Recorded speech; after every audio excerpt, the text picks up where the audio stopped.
Good day, and thank you for standing by. Welcome to the Anterix first quarter fiscal 2026 earnings conference call.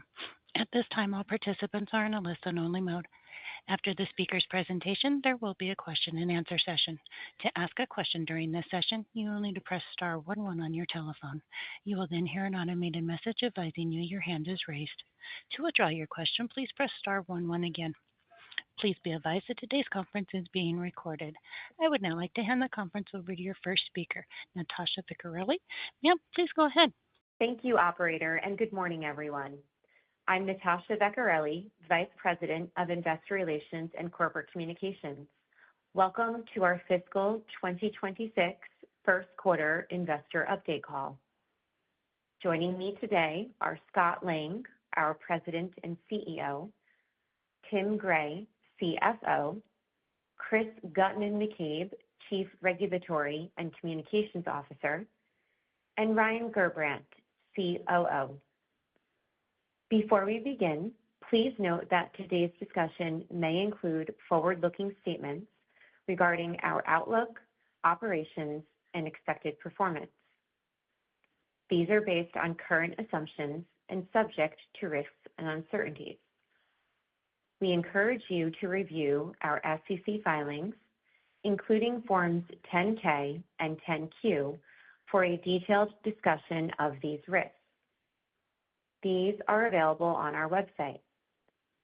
And finally, we do not undertake any obligation to update forward-looking statements.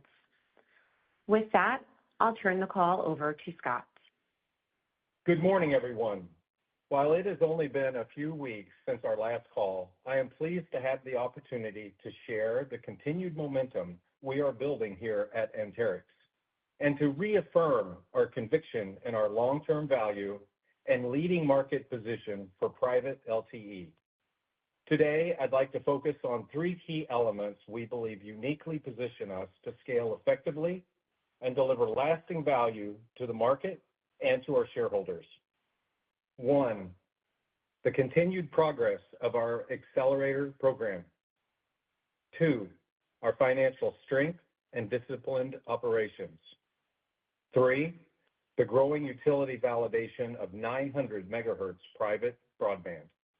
I will begin with the accelerator program.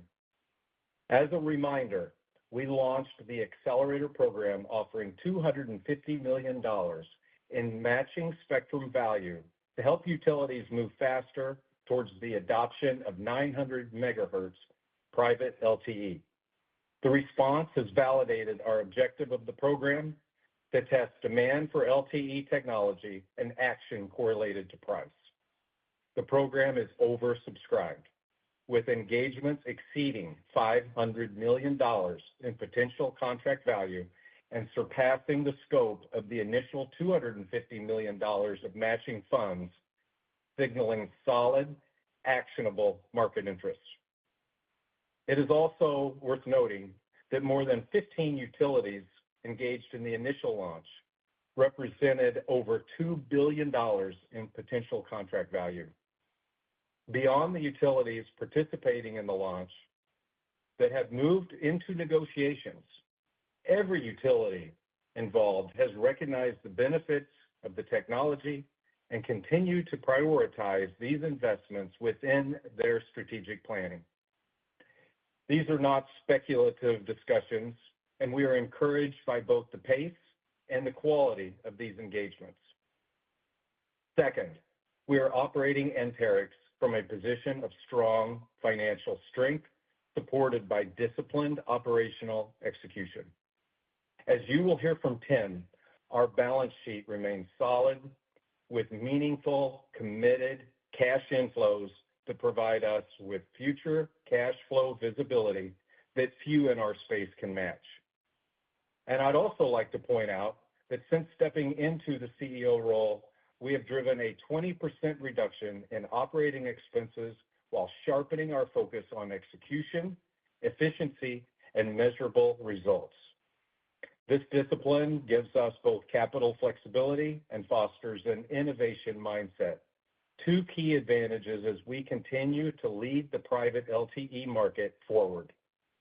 Given our financial strength and the clear intrinsic value of our assets, as underscored by the strong utility engagement in the Accelerator program and reflected in our demonstrated intent scorecard, the gap between the value creation we see compared to our current market value is striking. We believe this represents a strong opportunity for significant value to our existing and future shareholders going forward. Turning to the third key element that we believe positions us uniquely is the powerful validation of our technology that comes from our customers, which are the 7 utilities deploying 900 megahertz private LTE at scale. These customers are not just implementing the solution, they are continuously expanding the use case and achieving operational results in securing and future-proofing their grid assets.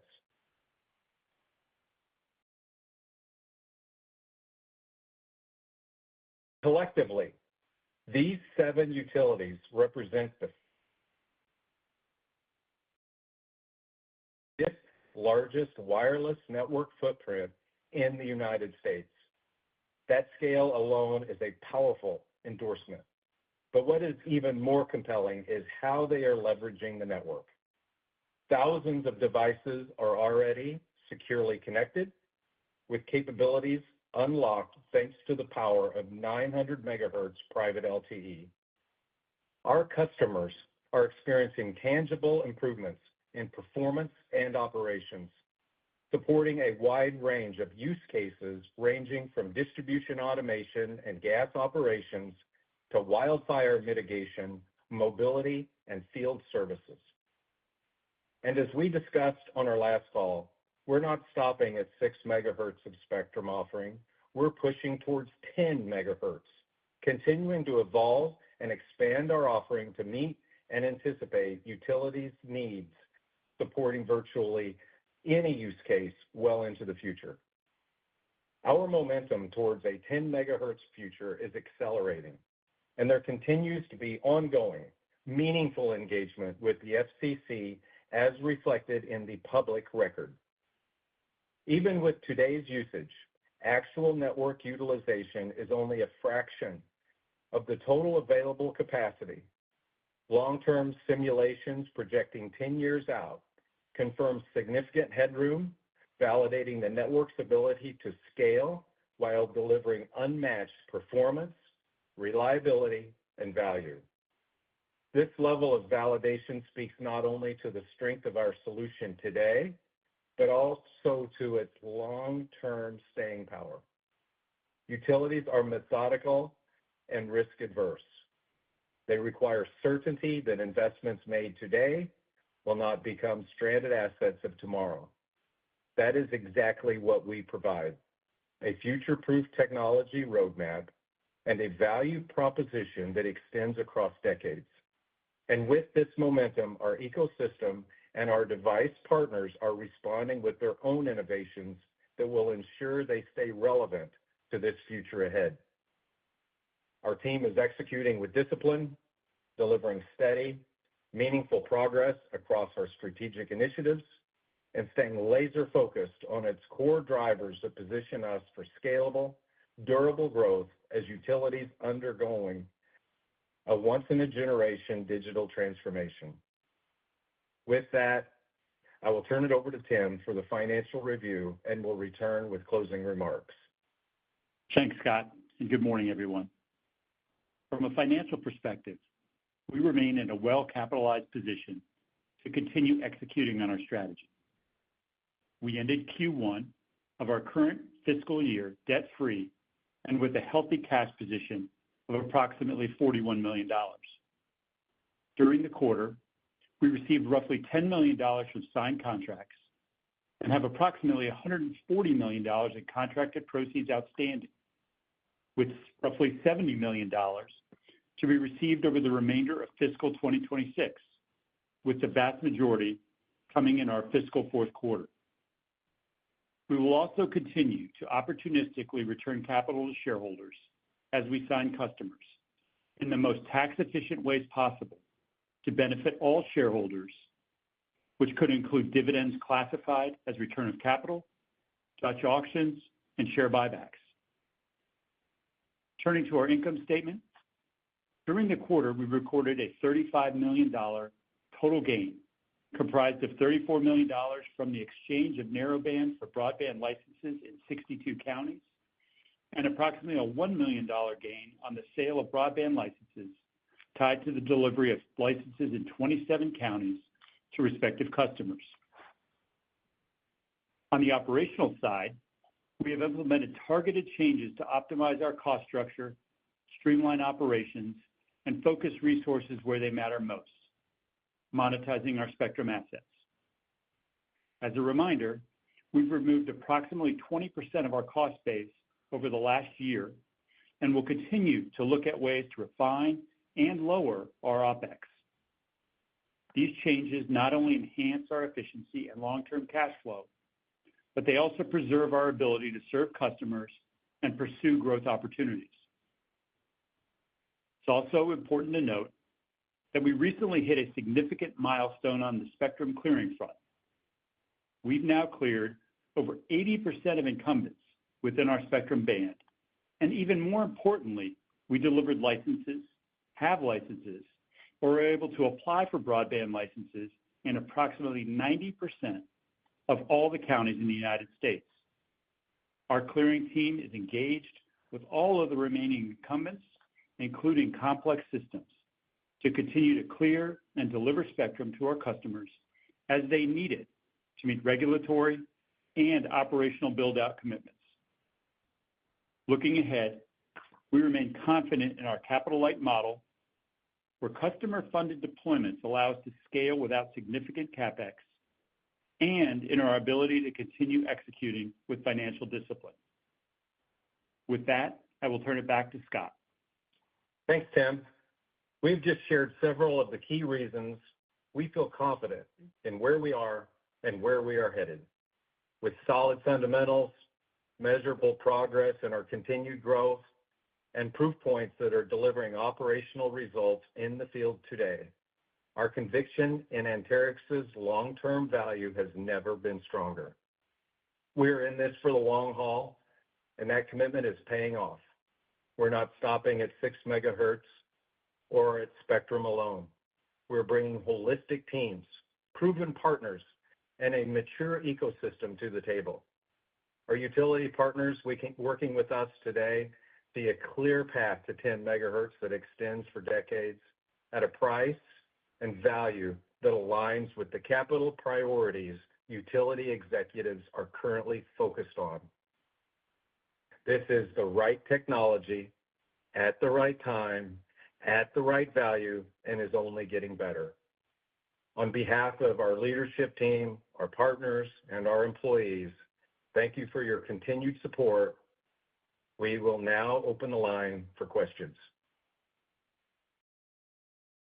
Thank you. As a reminder, to ask a question, please press star 11 on your telephone and wait for your name to be announced. To withdraw your question, please press star 11 again. One moment as we compile our Q&A roster.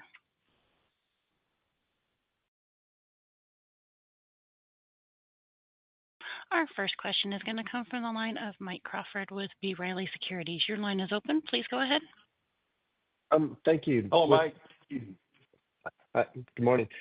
With roughly 10% of narrowband broadband license exchanges remaining to do that, what's the potential gain to be recorded when that happens, and does that change if and when you get a 5x5 reporting order? Tim or Chris, do you want to jump in on that? Yeah, so Mike, let me clarify. So we have the ability to apply for the broadband licenses, and right now, based on all the clearing that we've done, in up to 90% of the counties in the United States. We've only gotten broadband licenses in roughly 10% of the United States, so there's still quite a long ways to go. And we will, as we continue to get more broadband licenses, we'll get more gains. Those gains should represent north of $1 billion over time. But that'll all be done and show up in the income statement as we get those broadband licenses. And Mike, Tim's statement was reflective of our absolute ability and absolute confidence in our ability to clear as we move forward with utility contracts. Okay, so these and so do you have an estimate for which of these exchanges you're going to be able to achieve for this fiscal year in the current quarter and back half of the fiscal year? Yeah, Mike, we're not going to put any guidance out on the gains because we're heavily dependent on the timing of both our application process as well as the FCC turning those applications around with approvals. And because their timeline has varied pretty significantly, although it's gotten much faster lately, it's hard for us to say when exactly we're going to get those back and when those gains are going to show up in the P&L. So I'm not going to provide any numbers on that. And Tim, let me add, because you definitely said this in your prepared remarks, Mike, it's also reflective of requests from our utility customers. They set the timing for when they want to move, a contracted county to license through the FCC. And so a lot of that is contained within the four corners of our contracts with our utilities. Okay, thank you. And then just follow-up question, just on your pipeline, you had one utility fall out of the demonstrated intent scorecard. And so what's your plan for spectrum where utilities drop out of the pipeline in a region?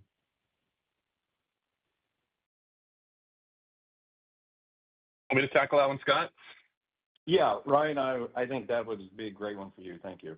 Yeah, Mike. Good morning. Let me just clarify one thing. Actually, what I think you're picking up on, and we had a couple updates in the demonstrated intent scorecard. One were the metrics. We had 12 new indicators of movement, and I put those kind of in a category of largely related to the activity that Scott was talking about and the momentum around both the utilities that are directly still engaged in the accelerator, and we've continued to have fantastic active conversations, with all the others that participated at its launch, but have, kind of different steps in their journey still that we need to take. And so that's what we've seen there. The one you're referring to that dropped out, didn't fall out of the pipeline. We haven't lost anything.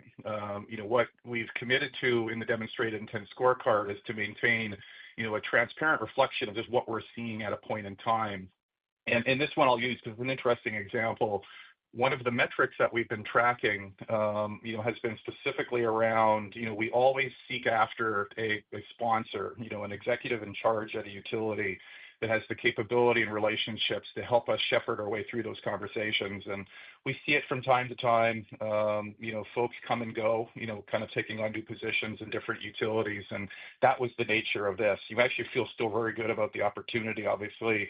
You also notice it didn't change the overall value, of the dollars that we have, above the threshold of demonstrated intent. It was a relatively small utility, that made up this case.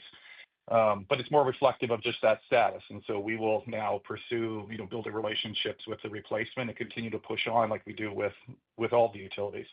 Hope that helps. Okay. All right. Thank you very much.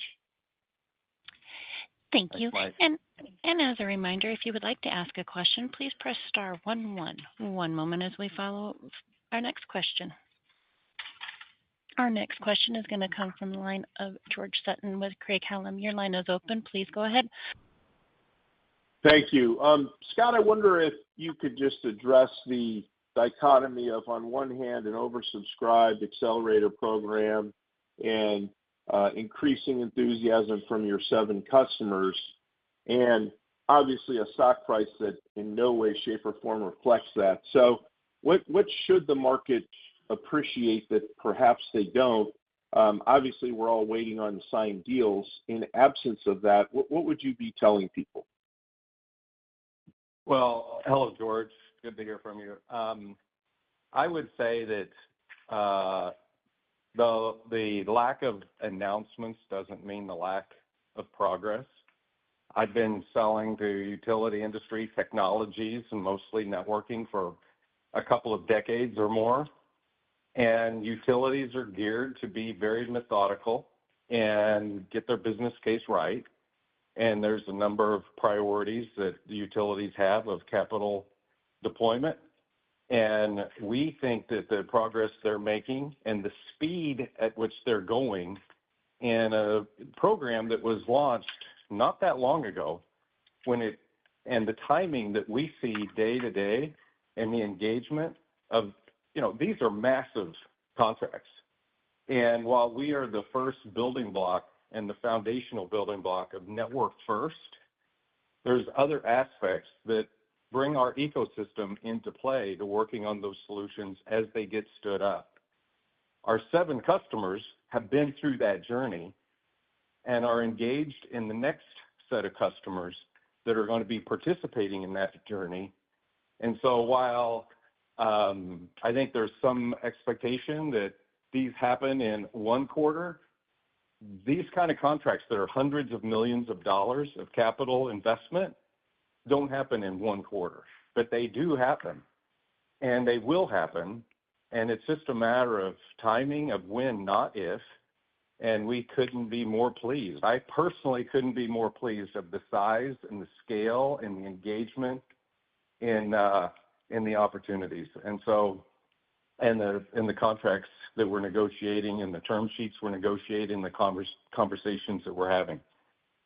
So, it's part of my prepared remarks. I think there's a striking difference between the value of our assets when we look at our cash position, our incoming proceeds that are contracted, they're not speculative inflows, and the value of this asset and the uniqueness of this asset. The first 7 customers have also, keep in mind, have really de-risked the next 7 customers that are coming on board. The 8th, 9th, 10th customer is coming on board with confidence. They see the use cases. They see the proven value of these use cases. They see the amount of additional bandwidth on top of anything that can be simulated today of our 6 megahertz offering. And then they're seeing the progress that's on public record of our NPRM process to get to 10 megahertz. So day to day, these are exciting conversations. We're enthused about them. And we think the people and our current investors are pleased with that. And I think that it gives great opportunity for future investors to come in at these levels. So if I'm one of the utilities in the accelerator program or trying to pursue these dollars, am I looking at this as a scarce resource? Am I trying to move as quickly as possible to get in front of other utilities who may not be able to access that? How are you positioning it from that perspective? Yeah, thanks, George. I think the utilities that are engaged do see it as a scarce resource and jumped on it. The alternatives they're looking at, the price tags associated with those other alternatives, is staggering, and it's paralyzing, to use some of their words that we're hearing, especially when you look at the value that we bring to the table, the proven nature of what we're doing. And so many of the utilities have said, we're going to negotiate with you, we're going to get to an agreement.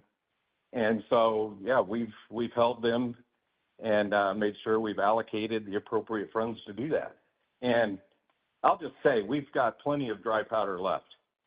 Of where we are today, the value that we're seeing and bringing our ecosystem to the table, the gap that we have between us and the other alternatives that are out there, it's going to continue to get wider when we see that 8th and 9th and 10th customer coming on board deploying it at scale.